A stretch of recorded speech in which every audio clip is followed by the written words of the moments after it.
किसी भी कंट्री में रहने वाले लोगों के वेलफेयर की जिम्मेदारी वहाँ की गवर्नमेंट की होती है। इंडिया में जब हमारे पास प्रधानमंत्री है, काउंसिल ऑफ मिनिस्टर है, जो कि डिसीजंस लेते हैं, और उनके डिसीजंस को इम्प्लीमेंट करने के लिए जब हमारे पास एडमिनिस्ट्रेटिव मशीनरी यानी कि हमारे पास ब्यूरोक्रेसी है जो उनके डिसीजंस को इम्प्लीमेंट करती है, तो जब हमारे पास ये पूरा का पूरा एग्जीक्यूटिव ऑर्गन है जिसमें प्रधानमंत्री, council of ministers and bureaucrats आते हैं, तो जब ये सारा काम अच्छे तरीके से कर पा रहे हैं तो फिर हमें लेजिस्लेचर की क्या ज़रूरत है? हमें पार्लियामेंट या स्टेट लेजिस्लेटिव असेंबलीज़ की आखिरकार ज़रूरत क्या है जब ये सारा का सारा काम जो कंट्री को चलाने का काम है, जब एग्जीक्यूटिव ऑर्गन बहुत अच्छे तरीके से कर रहे हैं? इसकी इंपॉर्टेंस को, लेजिस्लेचर की क्या इंपॉर्टेंस है, वही चीज़ हम चैप्टर 5 लेजिस्लेचर में पढ़ेंगे। Hello students, I welcome you all to the YouTube channel Understanding Basics. तो आज इस पूरे के पूरे चैप्टर में हम लोग क्या कवर करने जा रहे हैं? इस चैप्टर में हम लेजिस्लेचर के ऑर्गन को समझेंगे कि आखिरकार लेजिस्लेचर में जो हमारी पार्लियामेंट आती है, जो स्टेट लेजिस्लेटिव असेंबलीज आती है, उनकी इम्पॉर्टेंस क्या है, ठीक है, उनकी रेलिवेंस क्या है, उनके पावर्स क्या है और क्या फंक्शनिंग है उनकी, ठीक है। ये सारी चीज़ें हम समझेंगे और भी बहुत सारी एक आइडिया लेंगे हम पूरे के पूरे इस पर्टिकुलर ऑर्गन के बारे में, ठीक है। तो हम लोग सबसे पहले क्या करेंगे, सबसे पहले हम लोग इंट्रोडक्शन की तरफ चलेंगे। इंट्रोडक्शन में जो बेसिक ओवरव्यू दिया हुआ है इस चैप्टर के बारे में, चैप्टर में कुछ स्पेसिफिक टॉपिक्स कवर करे गए हैं, तो वो कौन से टॉपिक्स हैं जो कि डिस्कस करे गए हैं इस चैप्टर में, वो हम समझेंगे, एक एक पॉइंट्स को समझेंगे और पूरा का पूरा सबसे पहले ओवरव्यू लेंगे। इस ओवरव्यू लेने के बाद जा करके हम लोग अपना जो फर्स्ट टॉपिक है, why do we need a parliament, इस वीडियो में हम ये फर्स्ट वाला टॉपिक को कवर करेंगे, ठीक है। तो सबसे पहले चलिए इंट्रोडक्शन को थोड़ा सा पढ़ लेते हैं कि इंट्रोडक्शन में क्या दिया हुआ है। In this chapter you would study how the elected legislatures function and help in maintaining the democratic government. तो इस चैप्टर में हम क्या करेंगे, इस चैप्टर में हम अपने इलेक्टेड लेजिस्लेचर्स के बारे में पढ़ेंगे, ठीक है। इलेक्टेड लेजिस्लेचर्स के बारे में पढ़ेंगे कि वो किस तरीके से काम करते हैं और किस तरीके से हमारी डेमोक्रेटिक गवर्नमेंट को मेंटेन करते हैं। इसका मतलब क्या हुआ? इसका मतलब सिंपल सा ये है कि हम समझेंगे कि पार्लियामेंट में जो लोग हम चुन के भेज रहे हैं ना, हम इलेक्ट करके भेज रहे हैं ना अपने एमपीज़ को, है ना, स्टेट में अपने स्टेट लेजिस्लेटिव असेंबलीज़ में हम लोग members of state legislative assemblies को भेजते हैं, एमएलएज़ को भेज रहे हैं चुन चुन कर, तो इनका रोल क्या है, ठीक है, किस तरीके से वो हमारे यहाँ पर डिसीजन मेकिंग में एक इम्पॉर्टेंट रोल निभाते हैं और उनका पूरा का पूरा जो हमारी पूरी पार्लियामेंट है वो फंक्शन किस तरीके से करती है, कैसे हमारे यहाँ पर डेमोक्रेटिक डिसीजन मेकिंग होती है, उसमें पार्लियामेंट की रोल क्या है, यही सारी चीज़ें हम पढ़ेंगे। तो पूरा का पूरा जो मैंने स्टार्टिंग में जो क्वेश्चन उठाया ना कि एग्जीक्यूटिव ऑर्गन हमारे पास ऑलरेडी है जो डिसीजन भी ले रहे हैं, डिसीजन को इम्प्लीमेंट भी कर रहे हैं, तो फिर लेजिस्लेचर की क्या ज़रूरत पड़ी? यही सेम टू सेम चीज़ हमें इस पूरे के पूरे चैप्टर को जब हम पढ़ेंगे ना, तो पूरा का पूरा चैप्टर इसी चीज़ का बार बार आंसर कर रहा है कि आखिरकार पार्लियामेंट की इंपॉर्टेंस क्या है, जो हमारे एमपीज बैठे हैं पार्लियामेंट में वो कर क्या रहे हैं, किस तरीके से गवर्नमेंट के ऊपर एक एग्जीक्यूटिव के ऊपर एक कंट्रोल एक्सरसाइज करते हैं, इस पूरी इंपॉर्टेंस को हम पढ़ेंगे, ठीक है। यहाँ पर आगे बढ़ने से पहले हमें कुछ पार्लियामेंट्री गवर्नमेंट के बारे में, पार्लियामेंट्री सिस्टम के बारे में कुछ एक दो इंपॉर्टेंट चीज़ें हमें पढ़नी होगी और समझनी होगी, ठीक है। वो क्या है, थोड़ा सा आराम से समझने की कोशिश करिएगा, सिंपल है, बहुत बेसिक चीज़ है लेकिन बहुत इंपॉर्टेंट चीज़ है, ठीक है। तो हमारे पास, हमें पता है कि हमारे पास क्या है, पार्लियामेंट्री सिस्टम है, हमारे पास क्या है, पार्लियामेंट्री सिस्टम है और पार्लियामेंट्री एग्जीक्यूटिव है ना। पिछले वाले चैप्टर में हमने एग्जीक्यूटिव चैप्टर को बहुत अच्छे तरीके से पढ़ा है ना, उसमें प्रधानमंत्री, काउंसिल ऑफ मिनिस्टर, प्रेसिडेंट, इन सब के बारे में बहुत डिटेल में हमने अंडरस्टैंडिंग कर ली है, ठीक है। तो पार्लियामेंट्री एग्जीक्यूटिव का एक बहुत इंपॉर्टेंट फंक्शन क्या है, बहुत इंपॉर्टेंट फंक्शन ये है कि पार्लियामेंट में जितने भी लोग चुन करके आते हैं, ठीक है, ठीक है, पार्लियामेंट में जितने भी लोग चुन करके आते हैं उसमें क्या होता है, उसमें अभी कितने लोग हैं हमारे पार्लियामेंट में, जैसे कि लोकसभा में अगर आप देखोगे तो 543 इलेक्टेड मेंबर्स हैं, ठीक है। तो यहाँ पर क्या है ना, ये जो 543 मेंबर्स है इसमें दो प्रकार के लोग हैं। दो प्रकार के लोग कौन से हैं भाई? पहले है जो लेजिस्लेचर के तौर पर काम कर रहे हैं और दूसरे हैं जो एग्जीक्यूटिव्स के तौर पर काम कर रहे हैं। अच्छा, इसका मतलब क्या हुआ? इसका मतलब ये हुआ, देखो, जब हमारे पास 543 मेंबर्स हैं तो उसमें से क्या है ना, उसमें से कुछ लोग लेजिस्लेचर्स के तौर पर काम कर रहे हैं और कुछ लोग क्या कर रहे हैं, एग्जीक्यूटिव्स के तौर पर काम कर रहे हैं। इसका मतलब ये हुआ कि जो हमारे काउंसिल ऑफ मिनिस्टर है, जो हमारे काउंसिल ऑफ मिनिस्टर है जिसमें प्रधानमंत्री आते हैं, बाकी सब कैबिनेट मिनिस्टर्स आते हैं, तो वो क्या है, वो एग्जीक्यूटिव्स के तौर पर काम कर रहे हैं, है ना, एग्जीक्यूटिव के तौर पर काम करते हैं। लेकिन वो है किसका पार्ट? वो है पार्लियामेंट का पार्ट, है कि नहीं? मतलब क्या है कि ये लोग एग्जीक्यूटिव के तौर पर भी काम करेंगे और ये लोग पार्लियामेंट के मेंबर भी हैं। समझ पा रहे हो? ये लोग क्या है, पार्लियामेंट के मेंबर भी है। और बाकी जितने भी लोग बच गए एग्जीक्यूटिव्स के अलावा, काउंसिल ऑफ मिनिस्टर्स के अलावा, वो सब लोग क्या है, लेजिस्लेचर्स के तौर पर काम करेंगे। लेजिस्लेचर्स का मतलब क्या है कि ये लोग क्या करेंगे, ये लोग पूरी की पूरी जो लॉ मेकिंग जो एग्जीक्यूटिव्स लेकर के आते हैं उसमें एक बहुत इंपॉर्टेंट रोल प्ले करेंगे। ठीक है, जो वो कानून लेकर के आएंगे तो उस पर डिस्कशन वो लोग करेंगे, अपने सजेशंस देंगे कि भाई देखो गवर्नमेंट, तुम कानून तो लेकर के आ गए हो लेकिन इसमें ये कमी है, इसमें ये पर्टिकुलर सेक्शन का इंटरेस्ट आपने नहीं जोड़ा, इसको इस तरीके से और बेटर तरीके से आप बना सकते थे, इस कानून में ये कमियां हैं। तो ये लोग क्या कर रहे हैं, ये लोग इस तरीके से जो एग्जीक्यूटिव्स लॉज लेकर के आते हैं, जो प्रधानमंत्री काउंसिल ऑफ मिनिस्टर्स लॉज लेकर के आते हैं, उन पर अपने सजेशंस देते हैं एंड इंश्योर करते हैं कि भारत में जो कानून बनेगा वो एक इफ़ेक्टिव कानून बने। ठीक है, तो ये क्या है कि जब हम पार्लियामेंट की बात करते हैं ना, तो पार्लियामेंट में जो हमारा जो पार्लियामेंट्री एग्जीक्यूटिव है उसमें क्या होता है, पार्लियामेंट्री एग्जीक्यूटिव में एक इंटरडिपेंडेंसीज होती है। क्या होती है, एक इंटरडिपेंडेंसीज होती है। इंटरडिपेंडेंसीज किसके बीच में, interdependencies between the legislature and between the executive. क्यों? क्योंकि हमने समझ लिया कि जो हमारे एग्जीक्यूटिव है वो लेजिस्लेचर के भी पार्ट है। हमारे जो एग्जीक्यूटिव में प्रधानमंत्री काउंसिल ऑफ मिनिस्टर है वो अपनी डिसीजन मेकिंग करते हैं, लेकिन वो संसद में भी बैठते हैं और वो संसद में ही बिल लेकर के आते हैं। और बाकी पूरी की पूरी जो संसद में बैठे हुए लोग हैं, अलग अलग अपोजिशन के मेंबर्स हैं, अलग अलग पार्टीज़ के जो मेंबर्स हैं, वो लोग क्या है, वो लोग इनको सपोर्ट करते हैं और जब ज़रूरत पड़ती है तो क्रिटिसाइज़ भी करते हैं, ताकि हमारा जो पूरा का पूरा जो लॉ मेकिंग प्रोसेस है वो क्या हो, इफेक्टिव हो सके। तो इसका मतलब क्या हुआ कि हमारे यहाँ पर लेजिस्लेचर और एग्जीक्यूटिव्स के बीच में क्या है, एक इंटरडिपेंडेंस है। दोनों एक दूसरे के ऊपर परस्पर निर्भर है, क्योंकि जो एग्जीक्यूटिव है वो लेजिस्लेचर का पार्ट भी है। ठीक है, आई होप मैंने चीज़ें यहाँ तक क्लियर कर दी होगी। ये इंपॉर्टेंट बात है और इस चीज़ को हमें समझना होगा। यहाँ पर एक छोटी सी और चीज़ ये समझो कि जब भी इलेक्शन होते हैं तो क्या होता है, इलेक्शन जब भी होते हैं तो बहुत सारी पार्टीज़ होती है जो इलेक्शन एक तरीके से चुनाव लड़ती है कि नहीं, है ना? कांग्रेस भी लड़ेगी, बीजेपी भी लड़ेगी, आम आदमी पार्टी भी लड़ेगी एंड बाकी सब पार्टीज़ भी लड़ती है। लेकिन सारी पार्टीज़ तो मेजॉरिटी में नहीं आ पाती, है कि नहीं? एक ही पार्टी को मेजॉरिटी मिलती है, या कभी कभी ऐसा भी हो जाता है कि किसी पार्टी को मेजॉरिटी नहीं मिलती, है ना? जैसे कि अभी रिसेंटली 2024 में बीजेपी के पास इंडिपेंडेंट तरीके से केवल बीजेपी के पास मेजॉरिटी नहीं है, उसको बाकी छोटी छोटी पार्टीज़ का सपोर्ट लेकर के गवर्नमेंट बनाया है। तो अभी 2024 में हमारे सामने क्या है, कोलिशन गवर्नमेंट है। ठीक है, तो क्या हो रहा है, ये हो रहा है कि देखो लोग क्या करेंगे, लोग करेंगे इलेक्ट अपने लीडर्स को। इलेक्ट करने के बाद क्या होगा, इलेक्ट करने के बाद एक पार्टी के पास क्या होगी, एक पर्टिकुलर पार्टी के पास मेजॉरिटी होगी, और ये जिसके पास मेजॉरिटी होगी उन्हीं में से क्या बनेंगे, उन्हीं में से हमारे बनेंगे एग्जीक्यूटिव, जिसको हम लोग बोलते हैं council of minister, which is headed by prime minister, है कि नहीं? ठीक है, तो ये चीज़ हो रही है। तो ये लोग तो करेंगे सारी चीज़ें डिसाइड, और जो बाकी लोग इलेक्ट होकर के आए हैं, जो बाकी सांसद हमारे इलेक्ट होकर के आए हैं, वो लोग क्या करेंगे, वो लोग इनके ऊपर एक चेक रखेंगे। वो लोग क्या करेंगे, इनके ऊपर एक चेक रखेंगे, इनके ऊपर जो भी पॉलिसीज़ वगैरह ये लोग लेकर के आ रहे हैं उस पर डिस्कस करेंगे, डिबेट करेंगे। क्यों? क्योंकि जनता ने इनको भी तो भेजा है ना, जनता ने बाकी लोग को भी तो चुन करके भेजा है, आपको भेजा है, आपको मेजोरिटी में बिठा दिया, कोई डाउट नहीं है इसके बारे में। आपको मेजोरिटी मिल गई है ना, आपको गवर्नमेंट की पावर दे दी गई है कि ठीक है भाई तुम गवर्नमेंट बना लो।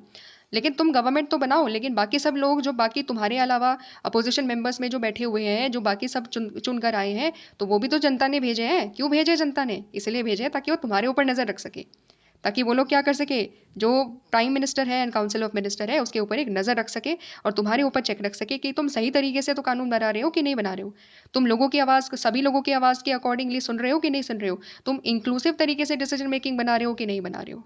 तो ये पूरा सिस्टम है हमारे पार्लियामेंट का। ठीक है, ये मैं बेसिक स्टार्टिंग में ही ये सारी चीज़ें क्यों समझा रही हूँ, क्योंकि ये इंपॉर्टेंट है। ठीक है, इससे हमें क्लैरिटी आ जाएगी कि अच्छा लोग दो तरीके से, अलग अलग तरीके से चुनते हैं। पहले वो अब देखते हैं कि सरकार में किसको बिठाएंगे, लेकिन सरकार में बिठाने के साथ साथ वो लोग कुछ और लोगों को भी भेजते हैं कि देखो हम सरकार तो भेज ही रहे हैं, साथ ही साथ में हम तुम लोगों को भी भेज रहे हैं, ताकि तुम सरकार के ऊपर नज़र रखोगे, वहाँ पर बैठकर सरकार को क्रिटिसाइज़ करोगे, सरकार की पॉलिसीज़ के ऊपर नज़र रखोगे कि वो सही तरीके से बना रहे हैं पॉलिसीज़ या नहीं बना रहे हैं। समझ रहे हो? तो ये पूरा सिस्टम है पार्लियामेंट का। एंड अंडरलाइनिंग लाइन क्या है, प्रिंसिपल क्या है, प्रिंसिपल ये है कि पार्लियामेंट में जो पार्लियामेंट के सारे मेंबर्स होते हैं वो क्या करते हैं, गवर्नमेंट के ऊपर एक चेक रखते हैं, एग्जीक्यूटिव्स के ऊपर एक चेक रखते हैं, कंट्रोल करते हैं उनको। ठीक है, और कैसे कंट्रोल करते हैं उसके और भी अलग अलग प्रोसेसेस हैं, वही हम इस पूरे के पूरे चैप्टर में अंडरस्टैंड करेंगे। आई होप चीज़ें समझ में आ गई होगी। यहाँ तक एक बेसिक आइडिया, बेसिक ओवरव्यू समझ में आ गया कि भारत की संसद में कौन कौन से लोग हैं और उनकी अलग अलग जिम्मेदारियां क्या है, एग्जीक्यूटिव्स की क्या जिम्मेदारियां हैं और बाकी जो संसद को चुना गया है, बाकी जो मेंबर्स ऑफ पार्लियामेंट है, उनकी क्या रिस्पॉन्सिबिलिटीज़ हैं। ठीक है, ओके, आगे बढ़ते हैं। और क्या हम लोग अंडरस्टैंड करेंगे, तो हमने समझ लिया इलेक्टेड लेजिस्लेचर्स की इंपॉर्टेंस, उनकी फंक्शनिंग और किस तरीके से वो डेमोक्रेटिक तरीके से क्या करेंगे, डेमोक्रेटिक तरीके से गवर्नमेंट को चलाएंगे। ठीक है, इसके अलावा हम लोग और क्या करेंगे, composition and functioning of parliament. Parliament के 2 हाउस होते हैं, हम उसके बारे में पढ़ेंगे। लोकसभा क्या होती है, राज्यसभा क्या होती है, इनमें कौन कौन से मेंबर्स होते हैं, कितने टाइम पीरियड तक ये चलती है। ठीक है, किस तरीके से वो लोग अपने काम को करते हैं, ये सारी चीज़ें भी हम पढ़ेंगे। साथ ही साथ स्टेट लेजिस्लेचर्स को भी हम समझेंगे कि स्टेट में किस तरीके से कानून बनता है। ठीक है, ये सारी चीज़ें भी अंडरस्टैंड करेंगे और इनका पूरे इन दोनों का, पार्लियामेंट का, स्टेट लेजिस्लेचर का, डेमोक्रेटिक गवर्नमेंट को चलाने में क्या इंपॉर्टेंस है, क्या भूमिका है, उसको भी हम समझेंगे कि कैसे ये लोगों की, देखो हमारे पास क्या है, हमारे पास क्या है, हम लोग एक डेमोक्रेटिक कंट्री है। तो डेमोक्रेसी में क्या होता है, डेमोक्रेसी में लोग तो डायरेक्टली नहीं बैठे ना संसद में, है कि नहीं। लोग क्या करते हैं, हमें पता है कि हमारे यहाँ पर एक इनडायरेक्ट डेमोक्रेसी है कि लोग डायरेक्टली नहीं डिसीजन मेकिंग में पार्टिसिपेट करते हैं, रादर वो लोग चुनते हैं अपने लीडर्स को। वो लीडर्स बैठते हैं संसद में या स्टेट लेजिस्लेटिव असेंबली में और फिर वो लोग क्या करते हैं, फिर वो लोग डिसाइड करते हैं कि कौन सा कानून बनाना है, कौन सा कानून नहीं बनाना। तो इस चीज़ को क्या कहा जाता है, इस चीज़ को कहा जाता है इनडायरेक्ट डेमोक्रेसी।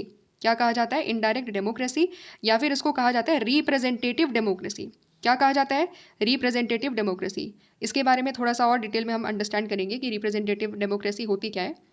बस यहाँ तक एक आइडिया समझो। रिप्रेजेंटेटिव का मतलब क्या है कि जो हमारे लीडर्स हैं, तो हम लोग क्या कर रहे हैं, डायरेक्टली हम लोग खुद डिसीजन मेकिंग ना करते हुए अपने लीडर्स को चुनते हैं। उनको क्या करते हैं, उनको as an MP, as an MLA elect करते हैं और हमारे बिहाफ पर हमारे एमपी या हमारे एमएलए क्या करते हैं, डिसीजन मेकिंग करते हैं। इसी चीज़ को कहा जाता है कि रिप्रेजेंटेटिव डेमोक्रेसी। ठीक है, तो लोगों के द्वारा डायरेक्ट रूल नहीं, बट लोगों के रिप्रेजेंटेटिव क्या कर रहे हैं, रिप्रेजेंटेटिव डिसीजन मेकिंग में पार्टिसिपेट करते हैं। ठीक है, तो ये एक अंडरस्टैंडिंग थी कि हमारे यहाँ पर है लोकतंत्र। तो लोकतंत्र तो है, लोगों के पास रूल मेकिंग पावर तो है, but directly rule making power नहीं है, इनडायरेक्ट रूल मेकिंग पावर है, क्योंकि वो लोग अपने लीडर्स को भेजते हैं संसद में और संसद में जो लोग वहाँ पर बैठे हुए रहते हैं वो अपने लोगों की बात को, अपने लोगों की वॉइस को, अपने लोगों के इंटरेस्ट को गवर्नमेंट के सामने रखते हैं एंड उनको बोलते हैं कि आप हमारे लोगों के लिए भी काम करो। तो जो अलग अलग सेक्शन है, अलग अलग जातियाँ हैं, अलग अलग कास्ट है, अलग अलग रिलीजन के लोग हैं, उन सब के लीडर्स क्या होते हैं, उन सब के लीडर्स के द्वारा ही उनकी आवाज़ हमारी संसद में गूंजती है। ठीक है, समझ में आ गई बात। अब और इम्पॉर्टेंट पॉइंट क्या है जो इस पूरे के पूरे चैप्टर में हम पढ़ेंगे, पूरा का पूरा ओवरव्यू क्या है। ठीक है, कौन कौन से सब टॉपिक्स हैं जो हम इस पूरे चैप्टर में करेंगे, वो हमें यहाँ पर समझना होगा। सबसे पहला इंपॉर्टेंस ऑफ लेजिस्लेचर, यही फर्स्ट टॉपिक भी है। ठीक है, मोटे तौर पर तो मैंने लेजिस्लेचर की इंपॉर्टेंस को समझा दिया कि भाई हमारे पास है डेमोक्रेसी।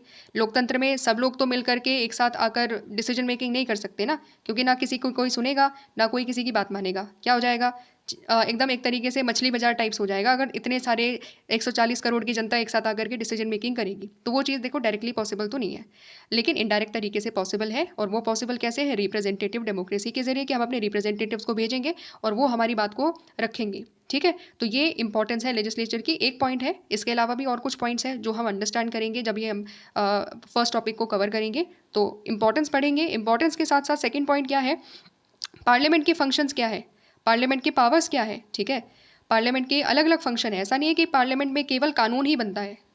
ठीक है, केवल लॉ मेकिंग फंक्शन नहीं है पार्लियामेंट का, पार्लियामेंट के पास और भी बहुत सारी पावर है। पार्लियामेंट ये भी देखती है कि जो लोगों का पैसा है वो गवर्नमेंट सही तरीके से यूज़ कर रही है कि नहीं कर रही है। गवर्नमेंट जो कॉन्स्टिट्यूशन में अमेंडमेंट करती है, जो कॉन्स्टिट्यूशन में चेंज लेकर आ रही है, क्या वो सही तरीके से है चेंज या गलत तरीके से है। ठीक है, उसमें क्या कमियां हैं, ये सारी चीज़ें भी करती है। पार्लियामेंट में जो मेंबर्स होते हैं वो हमारे प्रेसिडेंट के इलेक्शन में भी एक इंपॉर्टेंट रोल प्ले करते हैं, वाइस प्रेसिडेंट को भी वो लोग इलेक्ट करते हैं।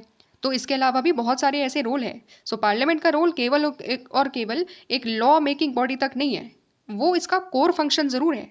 कानून बनाना इसका कोर फंक्शन है, लेकिन इसके अलावा भी और भी बहुत सारे फंक्शंस हैं। ठीक है, तो वो फंक्शंस और ज़्यादा डिटेल में हम इस टॉपिक में, इस पूरे चैप्टर में अंडरस्टैंड करेंगे। नेक्स्ट क्या है, लॉ मेकिंग प्रोसीजर। तो कानून किस तरीके से बनता है, पूरा का पूरा प्रोसीजर हम लोग समझ लेंगे। देखो हम भी तो इस देश के नागरिक हैं, तो हमारे ऊपर ये जो भी कानून बनाया जा रहा है वो हम सब के ऊपर लागू होता है।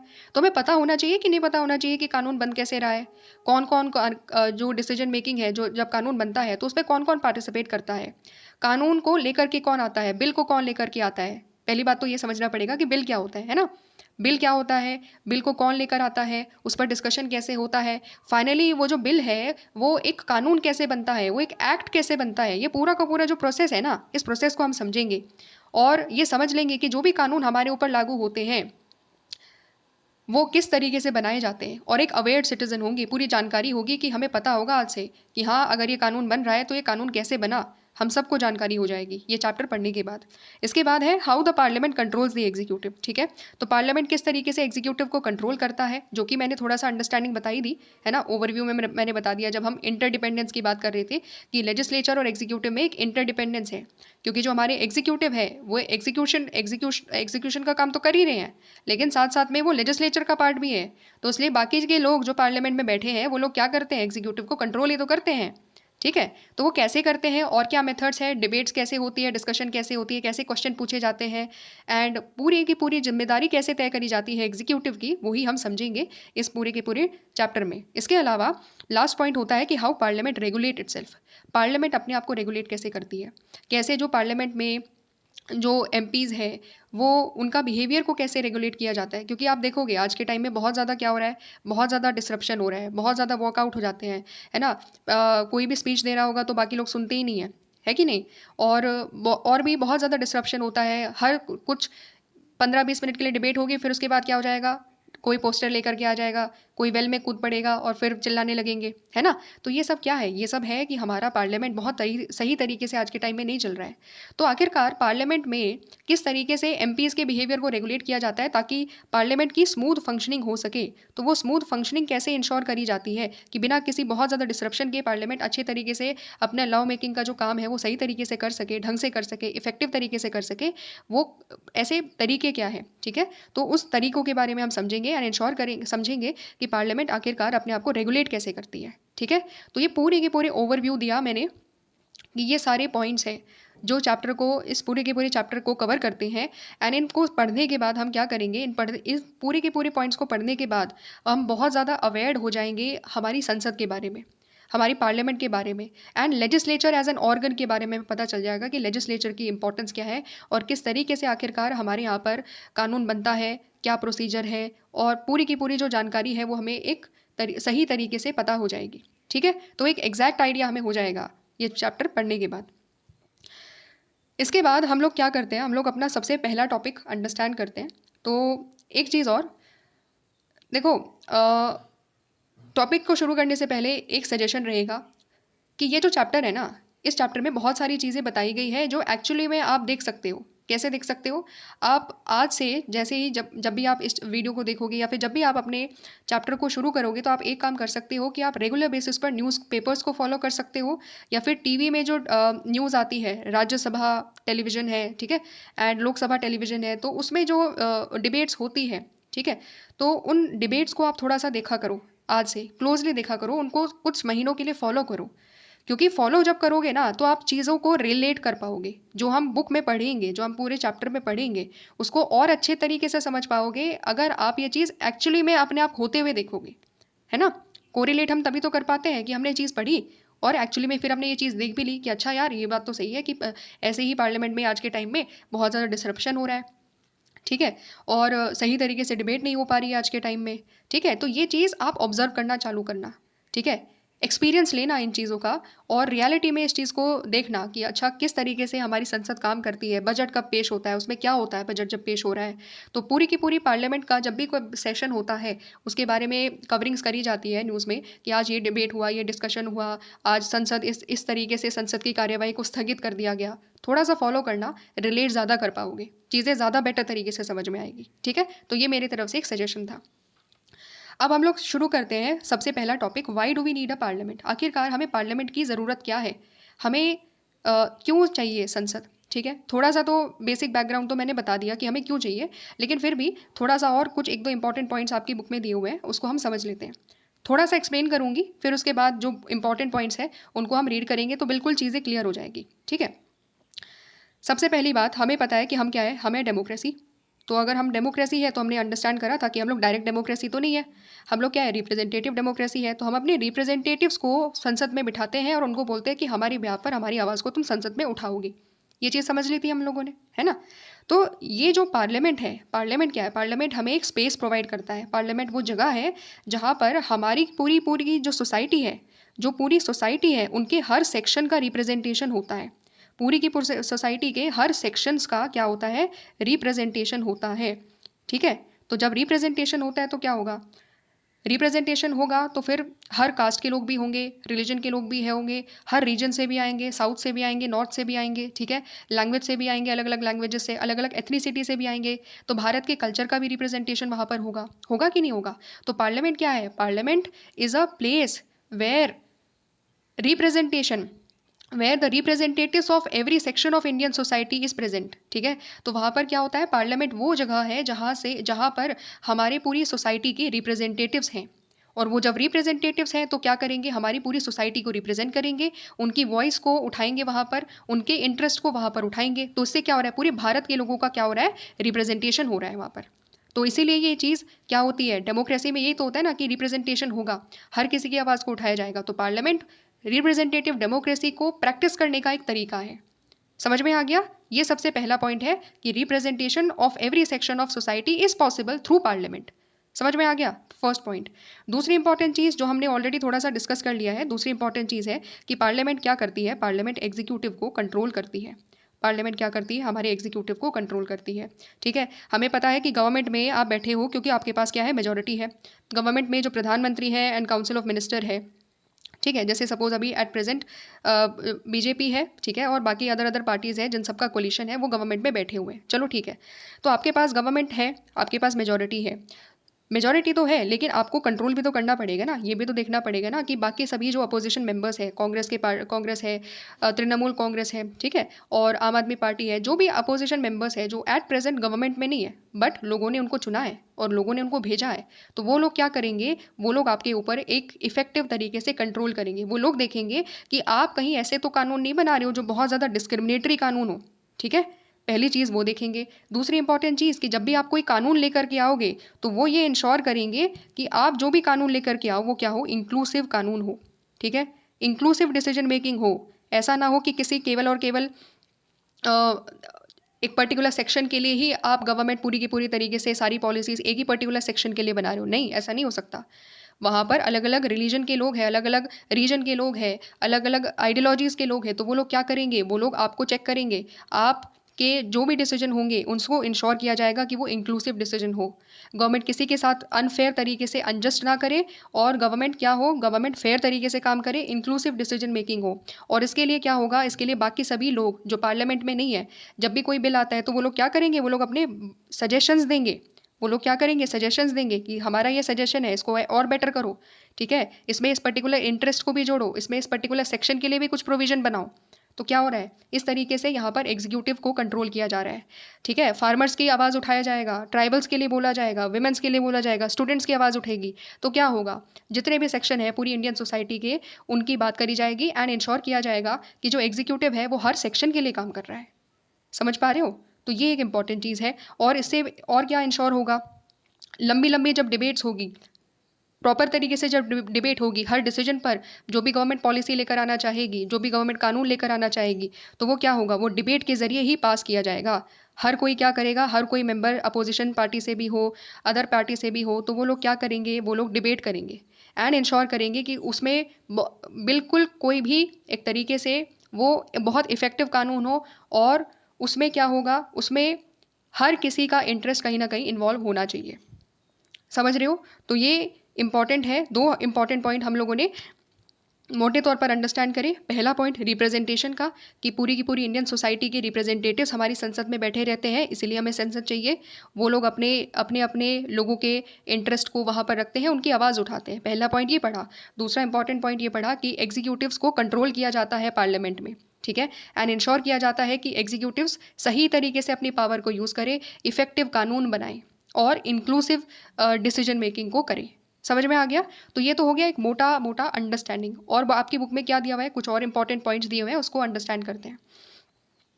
Legislature is not merely a law making body, ठीक है। तो लेजिस्लेचर केवल और केवल एक कानून बनाने वाली बॉडी नहीं है, ये हमने ऑलरेडी अंडरस्टैंड किया कि लेजिस्लेचर में और भी बहुत सारी चीज़ें होती है। कानून बनता है, वो क्या है, वो कोर फंक्शन ज़रूर है, लेकिन इसके अलावा भी और भी बहुत सारे फंक्शंस हैं।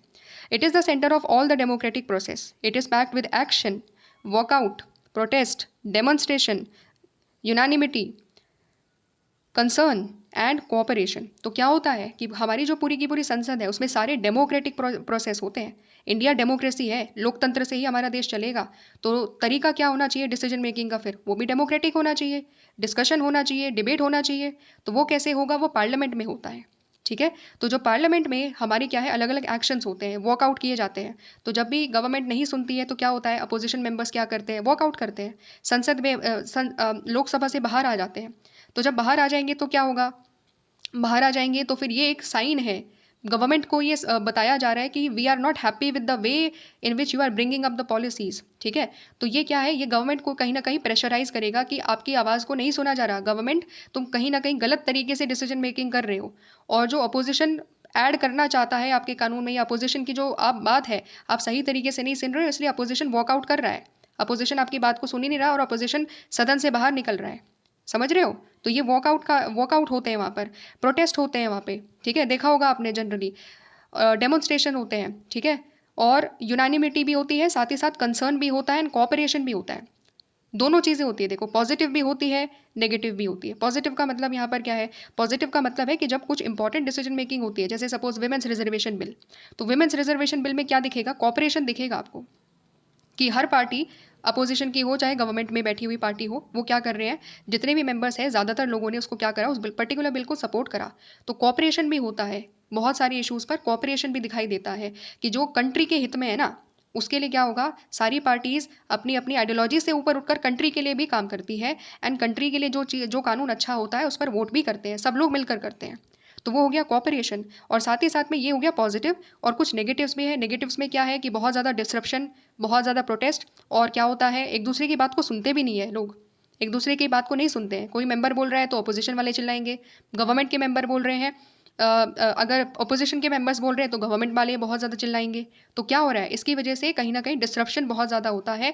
और जो इफेक्टिव डिबेट होती है ना, डिबेट का मतलब क्या है कि मैं बोल रही हूँ तो आप सुन रहे हो, आप बोल रहे हो तो हम सुन रहे हैं, ठीक है, तभी तो होगा ना डिबेट का, तभी तो कोई मीनिंगफुल डिबेट होगी, तभी तो वो फ्रूटफुल डिस्कशन होता है। लेकिन ये चीज़ें नहीं हो रही आज के टाइम में। क्या हो रहा है, एकदम आरोप प्रत्यारोप ही हो रहे हैं, केवल एलिगेशंस है, एक्यूजेशंस हैं। एक्यूजेशंस की वजह से क्या है, जो फ्रूटफुल डिबेट होनी चाहिए वो नहीं हो पा रही है। तो इसीलिए पार्लियामेंट में बहुत सारे एक्शन है, कुछ पॉजिटिव एक्शंस हैं और कुछ नेगेटिव एक्शन है। बट ओवरऑल क्या है, ओवरऑल क्रक्स में अगर आप देखोगे तो ये सारी चीज़ें से क्या हो रहा है, ये सारी चीज़ों से हमारा डेमोक्रेटिक डिसीजन मेकिंग हो रही है। क्या हो रही है, हमारी हमारी डेमोक्रेटिक तरीके से डिसीजन मेकिंग हो रही है। कि कोई भी चीज़ ऐसा नहीं है कि गवर्नमेंट लेकर आएगी तो बस ऐसे ही हो गया, नहीं, डेमोक्रेटिक तरीके से डिबेट होगा, डिस्कशन होगा, तभी जा करके हमारे यहाँ पर वो चीज़ पास होती है।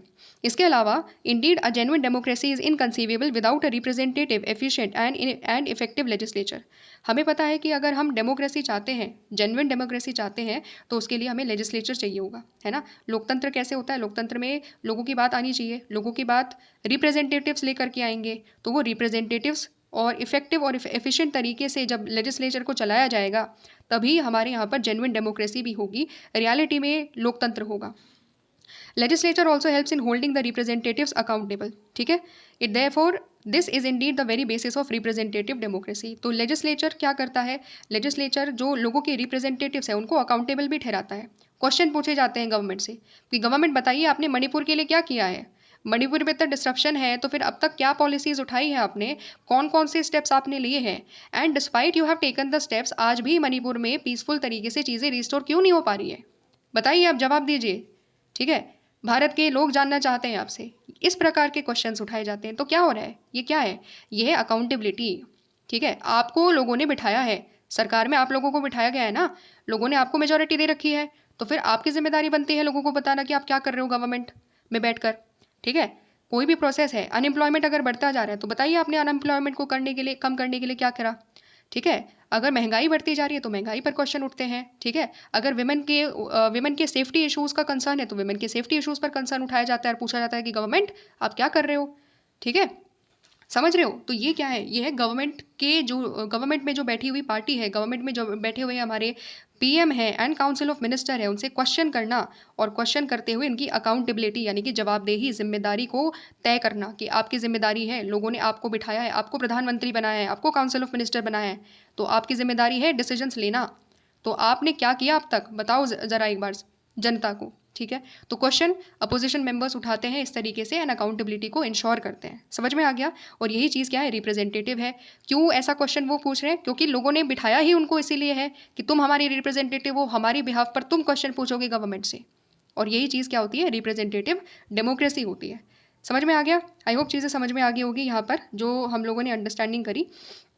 इसके अलावा और क्या होता है? तो यहाँ तक तो मोटे तौर पर हम लोगों ने समझ लिया कि ठीक है, रिप्रेजेंटेटिव डेमोक्रेसी होती है और साथ ही साथ में बहुत सारी एक्टिविटीज़ पूरी की पूरी पार्लियामेंट में चलती रहती है ना? ये तो मोटे मोटे तौर पर हम लोगों ने समझ लिया। इसके अलावा एक इंपॉर्टेंट पॉइंट यहाँ पर दिया हुआ है। नेक्स्ट पैराग्राफ में क्या दिया हुआ है कि in most democracies legislatures are losing central place to the executive. In India too, cabinet initiates the policies, set the agenda for the governance and carries them through. This has led some critics to remark the decline of parliament. ठीक है, तो क्या बोल रहा है कि कुछ कुछ डेमोक्रेसीज में आज के टाइम में जो लेजिस्लेचर का जो इम्पोर्टेंस था ना, जो लेजिस्लेचर एक इम्पॉर्टेंट रोल निभाया करता था, अब उसकी जगह पर एग्जीक्यूटिव कहीं ना कहीं बहुत ज़्यादा इंपॉर्टेंट रोल निभा रहे हैं। इसका मतलब क्या हुआ? इसका सिंपल सा मतलब ये है कि जो कैबिनेट है, कैबिनेट में बैठे हुए जो मंत्री है, प्रधानमंत्री है, पूरा का पूरा जो मंत्री परिषद है, वो क्या कर रहा है? वो पॉलिसी लेकर आ रहे हैं, पॉलिसी के ज़रिए गवर्नेंस का जो एजेंडा है उसको तय कर देते हैं और फिर उसके बाद उसको कैरी भी करते हैं। ठीक है, उसको डिस्कशन के लिए पार्लियामेंट में कई बार लेकर के नहीं आया जाता है। तो बहुत सारी जो पॉलिसीज़ गवर्नमेंट बनाती है वो क्या करती है? गवर्नमेंट अपने आप डिसाइड कर लेती है कि अच्छा ठीक है, ये पॉलिसी हम लेकर आना चाहते हैं और उस पर कमेटी बिठा दी जाती है। कमेटी बिठाने के बाद वो ड्राफ्ट तैयार किया जाता है एंड यूनिलैटरल तरीके से कैबिनेट ही उसको मंजूरी दे देता है कि ठीक है, हम ये पॉलिसी को आगे लेकर के जाएंगे और इस पॉलिसी को इम्प्लीमेंट करेंगे। इसकी वजह से क्या हो रहा है? इसकी वजह से बोला जा रहा है कि पार्लियामेंट डिक्लाइन हो गया है। डिक्लाइन का मतलब क्या है?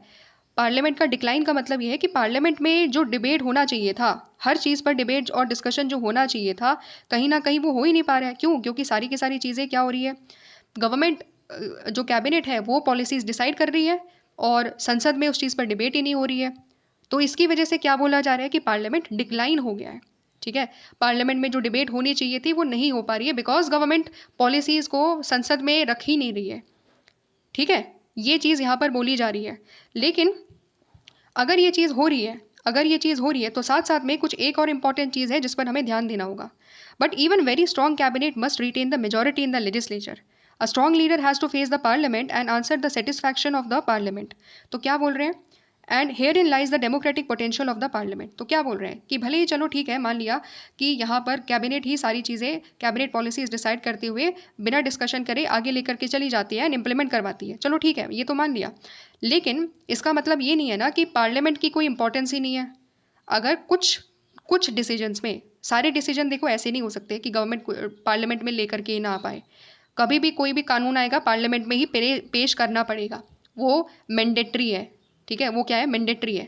हाँ, कुछ पॉलिसीज़ हो सकती है, ठीक है, कुछ पॉलिसीज़ ऐसी हो सकती है जिसमें कैबिनेट अपने आप डिसाइड करती है और उस पॉलिसी को इम्प्लीमेंट कर सकती है। लेकिन कानून अगर बनेगा तो कानून को संसद में पेश करना ही पड़ेगा। ठीक है, तो इसका मतलब क्या हुआ? इसका मतलब ये हुआ कि भले ही आपके पास मेजॉरिटी हो, बट आपको क्या करना पड़ेगा? आपको, चाहे आप प्रधानमंत्री ही क्यों ना हो, अगर आपसे कोई क्वेश्चन पूछा जाएगा तो आपको उस क्वेश्चन का आंसर देना भी पड़ेगा। ठीक है, तो यहाँ पर भले ही आप कुछ पॉलिसीज़ अपने यूनिलैटरल तरीके से लेकर के चले जाओ और इम्प्लीमेंट भी करवा लो, लेकिन फिर भी आपको अगर उस पॉलिसी से जुड़ा हुआ कोई भी क्वेश्चन अपोजिशन उठाती है तो क्या करना पड़ेगा? उस पॉलिसी के क्वेश्चन को आपको आंसर देना पड़ेगा। ठीक है, ये है पार्लियामेंट की इंपॉर्टेंस कि तुम भले ही डिस्कस मत करवाओ, लेकिन क्वेश्चन तो हम करेंगे क्योंकि लोगों ने हमें बिठाया ही क्वेश्चन करने के लिए। समझ रहे हो? तो इसीलिए ये नहीं बोला जा सकता कि पार्लियामेंट की कोई इंपॉर्टेंस नहीं है क्योंकि कैबिनेट ही अपनी पॉलिसीज़ को डिसाइड कर रही है। नहीं, क्वेश्चन करे जाएंगे, हर चीज़ पर क्वेश्चन करा जा सकता है। सो यहाँ पर ये बोला जा रहा है कि even very strong cabinet must retain the majority in legislature. पहली चीज़ तो आपको हमेशा मेजोरिटी रखनी पड़ेगी, मेजोरिटी को रिटेन करना पड़ेगा लेजिस्लेचर में, ठीक है। मेजोरिटी के साथ साथ में जो भी स्ट्रॉन्ग लीडर होगा उसको क्या करना पड़ेगा, आंसर करना पड़ेगा। जो पार्लियामेंट के जो क्वेश्चन है उसको आंसर करना पड़ेगा। तो आपने जो भी पॉलिसी बनाई है, जो भी कानून बनाया है, हर चीज़ पर क्वेश्चन किया जाएगा। प्रधानमंत्री से क्वेश्चन अगर होगा तो प्रधानमंत्री को आंसर देना पड़ेगा। And this is what the democratic potential of parliament is. और यही चीज़ पार्लियामेंट की पोटेंशियल को रिफ्लेक्ट करती है कि पार्लियामेंट में लोकतांत्रिक पोटेंशियल क्या है। ये है डेमोक्रेसी, कि आप चाहे पॉलिसी लेकर आओ, चाहे आप कानून लेकर के आओ, चाहे आप उस चीज़ पर डिस्कस करो या ना करो, पॉलिसी पर चाहे डिस्कस करो या ना करो। पहली बात तो कानून पर तो डिस्कस करना ही पड़ेगा, लेकिन अगर भले ही आप पॉलिसी पर भी डिस्कस ना करो तो भी हम पॉलिसी पर क्वेश्चन उठाएंगे कि अगर नेशनल एजुकेशन पॉलिसी में कुछ दिक्कत है, अगर सदर्न स्टेट्स को लग रहा है कि इसकी वजह से उनके कल्चर पर कोई इम्पैक्ट आ रहा है, तो वो डिस्कस करेंगे, उस चीज़ को राज्यसभा में, लोकसभा में उठाया जाएगा। और यही चीज़ डेमोक्रेटिक पार्टिसिपेशन को इंश्योर करती है, ठीक है। इसके अलावा और क्या दिया हुआ है, it is recognised as one of the most democratic and the open forum of debate. इसी चीज़ की वजह से हमारी जो पार्लियामेंट है वो क्या है, सबसे ज़्यादा डेमोक्रेटिक एंड सबसे ज़्यादा ओपन फॉरम ऑफ डिबेट के तौर पर माना जाता है।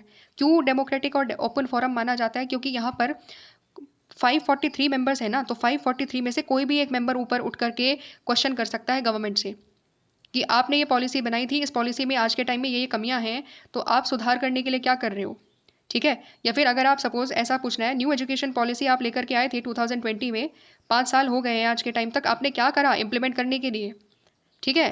कितने कितने स्टेट्स ने उस चीज़ को एग्री किया है, और अगर स्टेट्स एग्री नहीं कर रहे हैं जो 3 लैंग्वेज फार्मूला है उसको इम्प्लीमेंट करने में, तो फिर आप कौन सा स्टेप उठा रहे हो ताकि स्टेट आपकी बात को माने, समझ रहे हो। तो ये चीज़ें हैं, ये इंपॉर्टेंस है। और अगर न्यू एजुकेशन पॉलिसी में कोई कमी है तो उस पॉलिसी की जो कमी है उसको रखा जाता है सदन में, कि आप बोल रहे थे 6% ऑफ द जीडीपी एक्सपेंडिचर आप करोगे, बट कितना कर रहे हो आप अभी, क्या वाकई में ये चीज़ आप इम्प्लीमेंट कर पाओगे, ठीक है। क्या ये रियलिस्टिक है, इतना आप खर्चा कर रहे हो अभी, ठीक है, समझ रहे हो। तो ये एक अंडरस्टैंडिंग है कि कोई भी मेंबर 543 में से जितने मेंबर्स वहाँ पर बैठे हुए हैं वो लोग क्या कर सकते हैं, वो लोग डिस्कस कर सकते हैं, डिबेट कर सकते हैं और गवर्नमेंट से कुछ भी पूछ सकते हैं। ओपन फोरम होता है, 0 आवर होता है, क्वेश्चन आवर होता है। इन आवर्स में क्या होता है, स्पेसिफिकली गवर्नमेंट से क्वेश्चन पूछे जाते हैं हर चीज़ पर।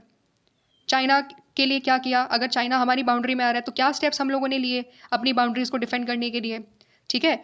और अगर अमेरिका हमारे गुड्स पर टैरिफ लगा रहा है तो फिर हम अपने एक्सपोर्टर्स को बचाने के लिए, उनके इंटरेस्ट को बचाने के लिए हम क्या कर रहे हैं। जो भी तमाम डिसीजंस हैं, जो भी हमारी issues India at present face कर रहा है, अनएम्प्लॉयमेंट से लेकर के इन्फ्लेशन से लेकर के और भी बहुत सारी चीज़ें, सब कुछ पर क्वेश्चन किया जा सकता है। और ये चीज़ होती है डेमोक्रेटिक डिसीजन मेकिंग। इसीलिए on the account of its composition it is the most representative of all the organs of the government, ठीक है। तो यहाँ पर क्या बोला जाता है कि जो हमारी पार्लियामेंट है वो क्या है, वो मोस्ट रिप्रेजेंटेटिव ऑर्गन है। मोस्ट रिप्रेजेंटेटिव ऑर्गन का मतलब क्या है कि हमारे यहाँ पर लोकसभा भी है, हमारे यहाँ पर राज्यसभा भी है। तो राज्यसभा में से भी क्या होता है कि इन दोनों में जो मेंबर्स बैठे रहते हैं वो हमारे पूरी की पूरी इंडियन सोसाइटी को रिप्रेजेंट करते हैं। एंड इसीलिए जो हमारी पार्लियामेंट है वो सबसे ज़्यादा रिप्रेजेंटेटिव मानी जाती है, सबसे ज़्यादा रिप्रेजेंटेटिव मानी जाती है, ठीक है। गवर्नमेंट में क्या है, गवर्नमेंट में जितने लोग बैठे रहते हैं, पूरे के पूरे काउंसिल ऑफ मिनिस्टर एंड प्रधानमंत्री, हो सकता है वो लोग पूरे सेक्शन को रिप्रेजेंट ना करे, पूरे भारत को रिप्रेजेंट ना करे, उसमें से कुछ सर्टन सेक्शंस ऑफ माइनॉरिटीज़ वहाँ पर हो सकता है कि वहाँ पर रिप्रेजेंट ना हो रही हो। लेकिन जो हमारी पार्लियामेंट है, जो हमारी लोकसभा है, राज्यसभा है, उसमें सारे मेंबर्स होते हैं। और ये क्या कर रहा है, ये हमारे यहाँ पर पार्लियामेंट क्या है, इसीलिए पार्लियामेंट को बोला जाता है कि parliament is the most representative institution of Indian society. पूरी इंडियन सोसाइटी को रिप्रेजेंट करते हैं जो हमारे सांसद हैं वो लोग।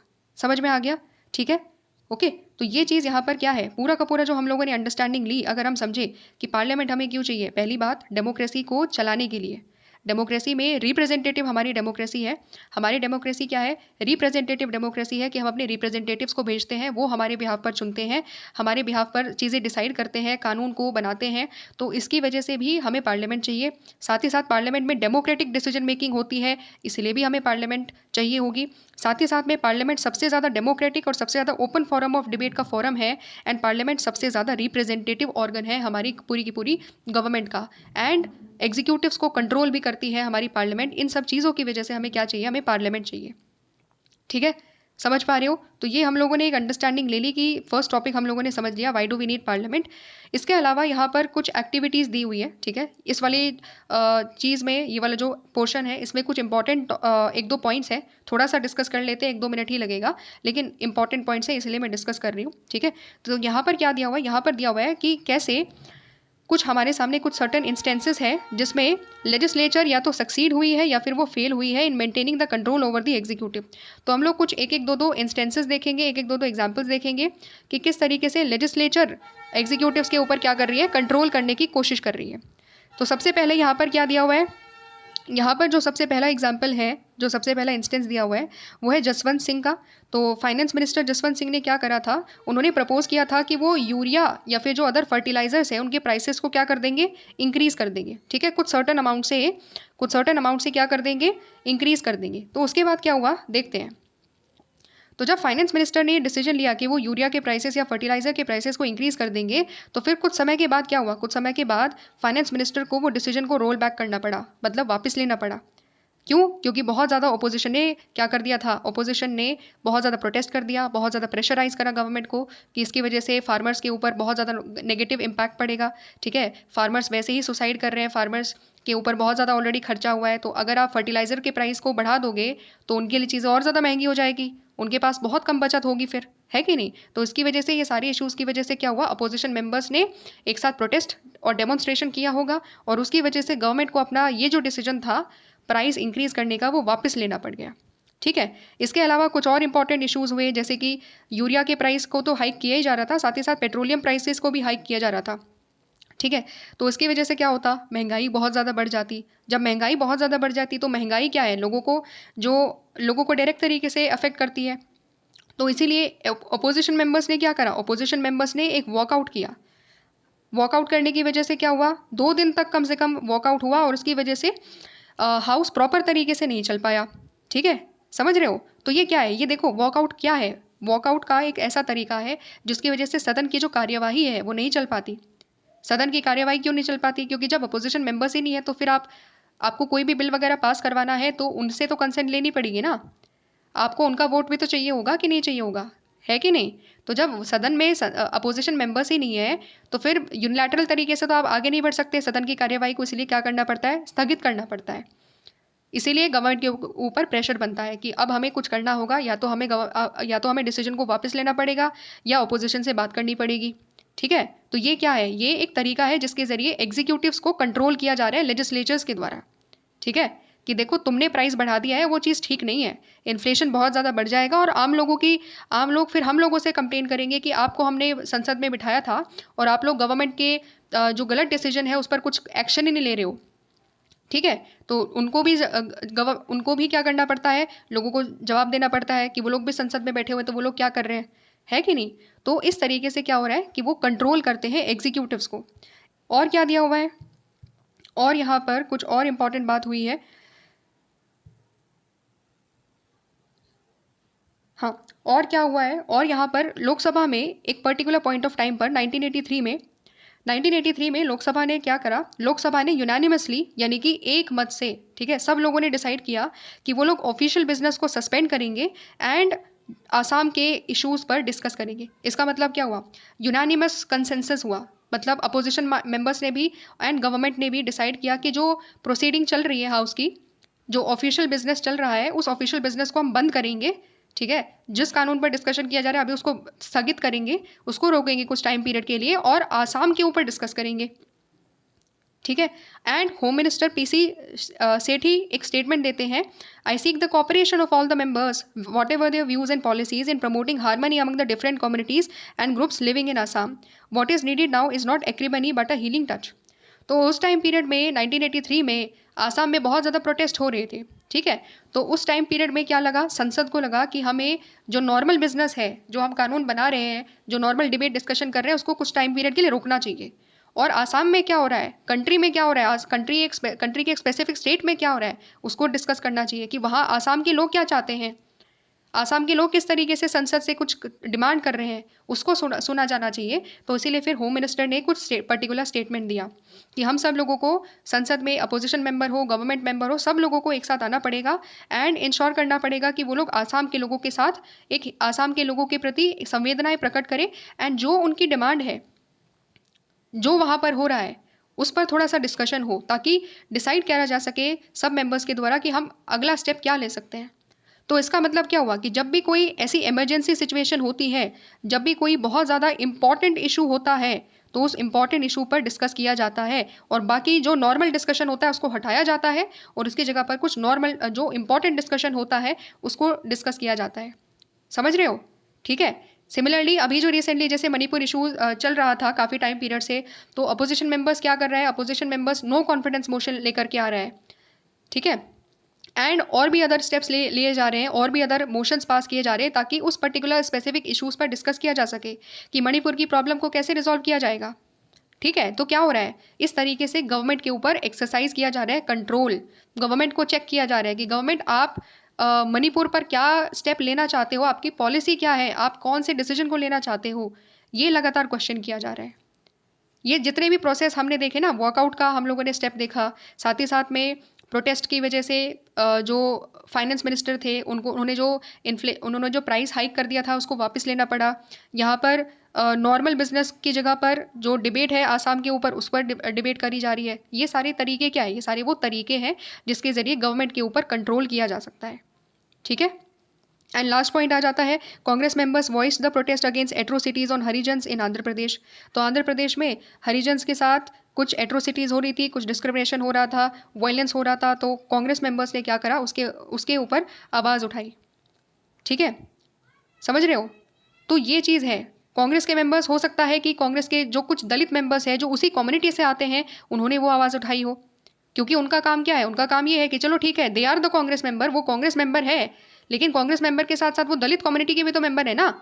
तो अगर दलित कम्युनिटी ने उनको भेजा है तो वो लोग क्या करेंगे, वो लोग अपनी गवर्नमेंट से भी पूछेंगे, वो लोग अपनी गवर्नमेंट से भी पूछेंगे कि गवर्नमेंट आप क्या कर रहे हो, एंड हम चाहते हैं कि आप कुछ सर्टन एक्शन लो।